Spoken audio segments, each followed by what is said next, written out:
Babe, wake up. New mermaid video just dropped. Yes, this week we are yapping about the historical origins of mermaids. And this video is part 2. We pick up our story in January of 1493 when Christopher Columbus is sailing around the coastline of what is now the Dominican Republic. Supposedly, Christopher Columbus is standing on the deck of the ship and he sees 3 mermaids rise out of the water in front of him. He records it later in his journal saying, and I quote, "They are not as beautiful as they are painted, since in some ways they have a face like a man," which is kind of a crazy take by him when we look at the source material. But anyway, the point is that Columbus sees what he takes to be a real-life mermaid and is really not that fussed about it. Because mermaids at this point had existed for so long in historical and popular culture that it was pretty widely accepted that a mermaid was a normal thing for a sailor to see. And if you are anything like me, at this point in the story, you're thinking to yourself,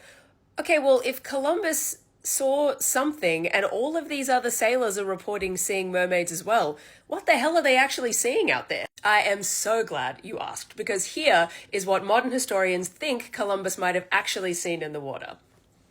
It is the West Indian manatee. That's right, these super cute, weird little flippery bastards are the would-be mermaids of the late Middle Ages. Now, there are several reasons why historians think that the manatee is the most likely culprit that everybody was seeing. First of all, they have these really unusual neck vertebrae that allow them to turn their heads and look at stuff fully, which is very unusual for sea creatures. Plus, they have these beautiful round faces with eyes right at the front, just like humans do. On top of that, they also like to stand on their tails in very shallow water, kind of giving them this vertical appearance, and they've been known to nurse their calves by holding them in between their flippers, much like a human woman breastfeeding would. And speaking of breastfeeding, this is actually how mother manatees feed their calves. Their breast tissue is located on their chest underneath their flippers in a very similar position to where a human woman would have her breast tissue.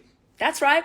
This just became an episode about manatee titties. Now, couple all of this with the fact that at the time, sailors' rations included a very heavy supply of beer, wine, or rum, opium for pain relief, and tobacco, which in very high doses can cause hallucination. And now you have the perfect mermaid-inducing cocktail of a bunch of drunk, high, exhausted sailors who haven't seen a woman in months, staring out at the ocean, suddenly seeing a manatee standing upright, holding what looks like a baby to their breast, and bingo bango, that's a mermaid, babe.